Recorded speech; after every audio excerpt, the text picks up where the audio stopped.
दोस्तों नमस्कार। अभी हम मौजूद हैं सतलुक आश्रम बैतूल में। बैतूल आश्रम में अभी 3 दिवसीय विशाल भंडारे का आयोजन किया गया है। तो यहाँ पर काफ़ी दूर दूर से जो भगत हैं, जो श्रद्धालु हैं, जो आम जनता है, वो इस आश्रम में आए हुए हैं। तो यहाँ पर हमारे साथ अभी कुछ बहन हमारे साथ खड़ी हुई हैं। तो हम इनसे जानने की कोशिश करते हैं कि ये संत रामपाल जी महाराज जी से कब जुड़ी हैं और इनका क्या नाम है। नमस्कार बहन जी। नमस्ते। बहन जी क्या नाम है आप जी? नंदिनी दासी, बहन जी आप कहाँ से आए हैं? उज्जैन जिले से। रामपाल जी महाराज जी से जुड़ने से पहले आप क्या कोई भक्ति साधना करती थी? जी भगत जी, मैं शिव जी की बहुत बड़ी भक्त थी। मैं शिव जी की इतनी भक्ति करती थी, मतलब आज के समय में बच्चों को वो चीज़ नहीं होती है कि शिव जी की किसी भी चीज़ की भक्ति कर रहे हैं तो उस हिसाब से नहीं करते। मैंने हठ योग भी किया है। मैं 4 घंटे रोज़ एक गुरुजी से नाम दीक्षा ले रखी थी मैंने। उन्होंने कहा था 4 घंटे रोज़ बैठ के मैं शिव जी की साधना करती थी, हठ योग करती थी। लेकिन उससे मुझे कोई फ़र्क नहीं पड़ रहा था। उससे मुझे और सारी जो गलत चीज़ें थी वो मेरे साथ हो रही थी। मुझे बुरी आदतें लग गई थी, मुझे चोरी की आदत लग गई थी और मुझे होश नहीं रहता था कि मैं क्या कर रही हूँ। ऐसा मतलब प्रेत बाधा जो थी वो मेरे साथ थी, जो पिछले जन्म से मेरे साथ थी। तो वो मुझे दिखती थी, वो मुझे बोलती थी कि तू ऐसा कर, वैसा कर। मैं ना चाहते हुए भी करना पड़ता था और जब मैं उसके बारे में किसी को बताना चाहती थी तो मैं नहीं बता पाती थी। वो मुझे इतना मजबूर कर देती थी, वो मुझसे सारे गलत काम करवा के दूर चली जाती थी। मैं बाद में रोती थी, मैं चाह के भी कुछ अच्छा नहीं कर पाती थी। बहन जी जब आप भक्ति कर ही रही हैं, बचपन से बता रही हैं, तो फिर मतलब संत रामपाल जी महाराज जी के शरण में आप कैसे आई और आने का आपका क्या वजह रहा? जब मैं वो भक्ति साधना कर रही थी तो उससे मुझे कोई लाभ नहीं हो रहा था, उल्टा जो गलत चीज़ें मेरे साथ हो रही थी, मुझे जो दुःख झेलना पड़ रहा था, तो मैंने सोच ही लिया था कि जो मैं भक्ति कर रही हूँ वो सही नहीं है। पर जब तक दूसरा गुरु नहीं मिलता, जब कुछ अच्छी भक्ति नहीं मिलती तब तक यही करना है। फिर ऐसे एक दिन टीवी पे शाम के टाइम पे सत्संग चल रहा था साधना चैनल पे, तो उसपे इंटरव्यू सुना हमने, सत्संग खत्म हो चुका था। इंटरव्यू सुना तो उन्होंने बताया वो पहले भक्ति करते थे, फिर उन्हें लाभ नहीं हुआ, तो उन्होंने नाम दीक्षा ली, उन्हें लाभ हुआ। तो हमने सोचा कि ये गुरु ठीक है, इनसे हमें भी नाम दीक्षा लेनी चाहिए। हमने दूसरे ही दिन जाके सत्संग सुना, संडे का दिन था, वहाँ पे सत्संग सुना, हमने नाम दीक्षा ली सत्संग के बाद में। भगत जी तब से हम संत रामपाल जी महाराज जी की कर रहे हैं। तो बहन जी जैसे कि आप संत रामपाल जी महाराज जी से नाम दीक्षा लिए हुए हैं, तो आप नाम दीक्षा लेने के बाद आपको क्या लाभ हुआ है, आप हमारे दर्शकों को थोड़ा बताएं।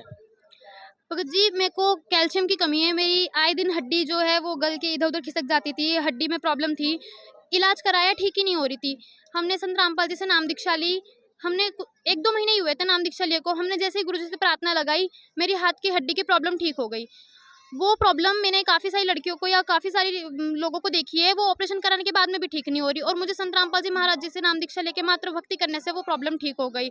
और दूसरा मुझे पीलिया भी हो गया था भगत जी, वो भी मात्र भक्ति करने से, बिना किसी शुल्क के, सिर्फ़ और सिर्फ़ सद्भक्ति करने से ठीक हो गया। भगत जी जब मैंने नाम दीक्षा ली थी तो जो प्रेत बाधा मेरे आस-पास रहती थी वो मुझसे दूर हो गई थी। मैं ठीक-ठाक भक्ति कर रही थी, फिर बीच में मेरा नाम खंडित हो गया, मैंने नियम खंड कर दिया, तो वो प्रेत बाधा जो थी वो मेरे पास फिर से आ गई। लेकिन मैंने नाम तो खंड कर दिया था, लेकिन मैं सेवा वगैरह में मेरा मन लग चुका था, मुझे यहाँ अच्छा लगता था, तो वो मुझे मना करती थी कि यहाँ नहीं जाना है, पर मैं आती थी तो वो मुझे मारती थी। उसने मुझे इतना मारा, कमरे में बंद करके बाल पकड़ के ठोकती थी दीवार से। तब गुरुजी आते थे धोती कुर्ते में, संत रामपाल जी महाराज भगवान जी दिखते थे और वो बोलते थे कि इसको छोड़ दे, ये मेरी आत्मा है। वो नहीं छोड़ती थी, वो बोलती थी इसने नाम खंड कर रखा है, तो बोले नहीं वो गलती से तुम लोगों ने करवाया है, ये मेरी आत्मा है। गुरुजी बोलते थे, गुरुजी जब वो मुझे मारते थे, जब मेरी हालत ज़्यादा खराब हो जाती थी तो गुरुजी मुझे हाथ पकड़ के बचाते थे। जब मैं प्रेत बाधा से ज़्यादा प्रॉब्लम होने लगी, जब प्रार्थना लगाई हमने गुरुजी को, मैं हमारे वहाँ उज्जैन में जिले में नामदान केंद्र पे रहती थी दिन भर। वो मुझे इतना परेशान करती थी, मैं बैठी रहती थी, सब सेवा कर रहे होते थे, वो अचानक मुझे उठा के बाहर ले जाती, भाग जाती थी नामदान केंद्र से। दूर-दूर ले जाके कहीं पे भी अचानक गिर जाती थी, चोट लग जाती थी और सेवादार पकड़-पकड़ के लाते थे। जैसे अगर कोई सेवादार होता तो उसको भी मार देती थी, बहुत प्रॉब्लम आई। मेरी मम्मी मुझे आश्रम लेके गई थी, इंदौर आश्रम, वहाँ पर भाग रही थी, उसे पकड़ने की कोशिश की तो मेरी मम्मी को उन्होंने मारा। इतना प्रॉब्लम आई थी, सद्गुरु रामपाल जी महाराज जी ने लास्ट में उस आत्मा को दर्शन दिए, उसको बोला ये मेरी आत्मा है, इसको छोड़, तुझे तेरी जितनी भी प्रॉब्लम है मैं दूर करूँगा, मेरी आत्मा को छोड़ दे तू। जब उसने कहा कि मैं 26 बार मारने की कोशिश कर चुकी हूँ इस लड़की को, कोई आता है बचा लेता है, कोई आता है इसको बार-बार बचा लेता है।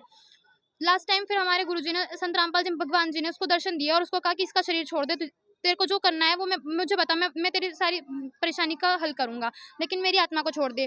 तो वो मुझे छोड़कर चली गई फिर। बहन जी जैसा कि लोगों को कहना रहता है कि दुनिया में, वर्ल्ड में बहुत सारे धर्म गुरु हैं, उनकी कमी नहीं है। तो मतलब आखिर जो समाज है वो संत रामपाल जी महाराज जी को ही गुरु क्यों बनाए? क्या और जो धर्म गुरु हैं और जो संत हैं, क्या उनके पास सच्ची भक्ति विधि या कहा जाए या कंप्लीट मतलब मंत्र नहीं है क्या संसार में? को संत रामपाल जी महाराज जी ही इकलौते तत्वदर्शी संत हैं कि और कोई हो सकता है?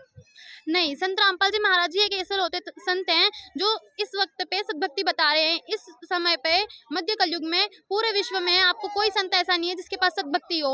आप वो जो भक्ति कर रहे हैं वो गलत भक्ति है, उससे उन्हें नरक मिलेगा, और जो वो भक्ति कर रहे हैं जिन शिष्य उनके, वो भी नरक में जाएंगे। एकमात्र संत रामपाल जी महाराज जी ऐसे हैं जो अपने शिष्य को सद्भक्ति दे रहे हैं, कर रहे हैं और करवा रहे हैं। तो जो संत रामपाल जी महाराज जी की शरण में आएगा उसी को पूर्ण मोक्ष मिलेगा। बहन जी, जो भी आपको दर्शक देख रहे हैं तो वो भी मतलब किसी ना किसी बीमारी से या फिर किसी परेशानी से जूझ रहे हैं, तो वो भक्ति करते करते भी परेशानियों का सामना उनको करना पड़ रहा है। तो क्या इसका कोई सल्यूशन है जो कि वो भी मतलब संत रामपाल जी महाराज जी से नाम दीक्षा लेकर अपने शारीरिक कष्ट जो कहते हैं या फिर जो भी परेशानी उनको है उनसे निजात पा सकते हैं? जी बिल्कुल, संत रामपाल जी महाराज जी से नाम दीक्षा लेके आप लोग ज्ञान गंगा पुस्तक मिलती है, ऑनलाइन मिल जाएगी, फ्री बुक ऑर्डर कर सकते हैं आप लोग। संत रामपाल जी महाराज जी के विभिन्न चैनलों पे सत्संग आते हैं, आप वो सुन सकते हैं और आप इनसे जुड़ सकते हैं। आप संत रामपाल जी महाराज जी से जुड़ने के बाद में आपको कोई पैसा नहीं है, कुछ नहीं है, आपको निःशुल्क नाम दीक्षा दी जाती है। आप निःशुल्क नाम दीक्षा लेकर जो सद्भक्ति करेंगे तो आप आर्थिक, मानसिक और शारीरिक सभी दुखों से मुक्त हो सकते हैं। थैंक यू सो मच बहन। धन्यवाद।